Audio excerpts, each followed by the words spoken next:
موضوعی که میخوایم در رابطه با اون صحبت کنیم صادرات و مهمترین بخش صادرات داشتن مشتری صادراتیه. هیچ چیز دیگه اهمیت نداره. اینکه یه مشتری باشه، پول داشته باشه، بخواد جنس بخره، اونم از ایران و این فرد رو به هر کدوم از شما بدم، به دلالش بدم، بلد اینو پولش کنه. اما اگر مشتری نداشته باشید، شما کلی علم، اطلاعات، دیتا، تخصص فن بیان، یک مذاکره کننده حرفه‌ای باشید اما مشتری نداشته باشید یا مشتری داشته باشید که پول نداشته باشه، هرگز نمیتونید پول اون رو بگیرید. چرا صادرات خوبه؟ قبلش به این سوال پاسخ بدیم و بعد نحوه صادر کردن و پیدا کردن مشتری و همه این مسائل رو صحبت کنیم. آیا اصلا صادرات خوبه یا واردات خوبه؟ صادرات یعنی چی؟ یعنی محصول تو ایران بفرستیم یه کشور دیگه. واردات چیه؟ یه محصول یه کشور دیگه رو بخوایم بیاریم تو ایران. خب کدومش بهتره؟ یکم باید کشورهایی که در همسایگی ما هستن رو بهتر و بیشتر بشناسیم. چرا؟ چون ایرانی‌ها زیاد مثلا به آلمان جنسی صادر نمی‌کنن، زیاد به کشورهای اروپایی و آمریکایی جنسی ارسال نمی‌کنن. ما تحریمیم و اکثر محصولاتی که داریم صادر می‌کنیم به کجاست؟ کشور همسایه. ما تو ایران میگیم چند تا زمان داریم. چند تا زمان داریم؟ 4 تا زمان داریم. همه دنیا 3 زمان دارن. گذشته، حال، ما یه زمان دیگه هم داریم. چیه؟ زمان شاه. زمان شاه اگر یادتون باشه، مثلا میگفت ما پیراهن رو، شلوار جین رو تولید می‌کردیم به فرانسه.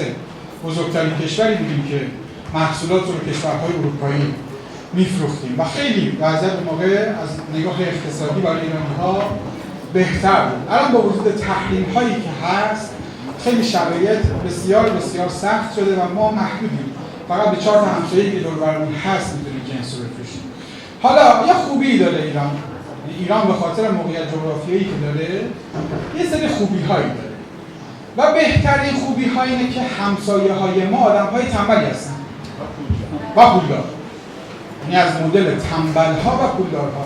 ایرانی‌ها برعکسن. ایرانی‌ها خیلی عقیده دارن، اعتقاد دارن به اینکه تلاش کن، کار کن، قوی باش، فلان فلان فلان. عرب‌ها اصلا چنین اعتقادی ندارن. میگن نه، پولش هست، پول خرج کن، فلان این کار رو انجام میده. شما اگر برید به کشورهای عربی می‌بینید تولید در اونجا زیاد رونقی نداره. در حالی که تو ایران همش حرف چیه؟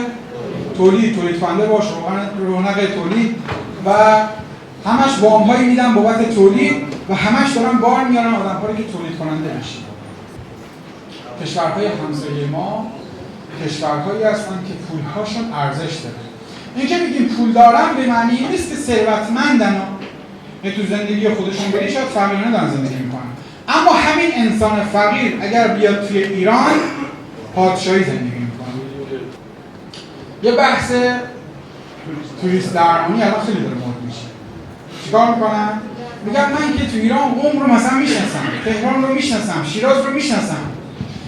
کافیه مشتری مثلا از عراق داشته باشن، اینم پولش ارزش داره. نکنید سفر کردن برای ایرانی‌ها سخته. چرا؟ پول چون نداره.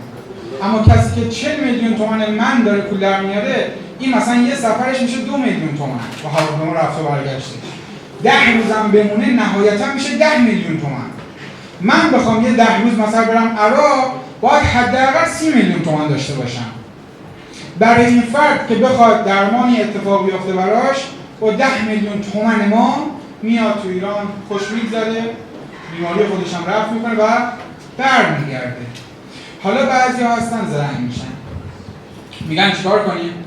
میگن بیا توریست درمانی. بریم از این مشتری خارجی‌ها پیدا کنیم. ما هم که شهر خودمون کامل بلدیم. با هتلاش هم صحبت میکنیم که قیمت چقدر از ما میگیرن و همه کارهاشو انجام میدیم و کافیه فقط مشتریش باشه. نکن گیر کجاست؟ مشتری باشه که پول بده. تو بحث صادرات هم همین.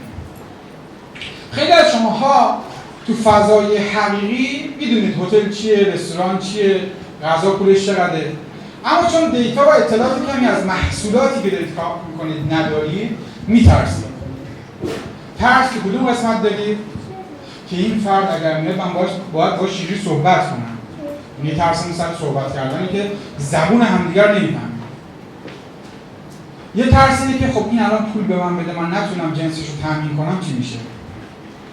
از این موضوع هم دیگه از چیا میترسید؟ صادرات چیاش ترسناکه؟ حمل و نقلش این چیزی باید برو برش بفرستم. از این موضوع هم گمرک اصلا یعنی چی؟ از این موضوع هم زبان گفت اولی دیگه زبان دریافت پول رو باید چیراش بگیرن. کدوم بانک هست تو ایران مثلا توی کشور دیگه هم مورد تایید باشه؟ ما یه قولی بدیم به طرف بگیم یه هفته به دست میرسونیم بعد اون تامین کننده تولید کننده بزنن زیرش 10 روزه هم آماده نکنه چی میشه؟ آیا جنسی که میدیم واقعا همونیه که اون فرد میخواد؟ واقعا شما صادر نمی‌کنید و وارد صادرات نمیشید به این دلایل؟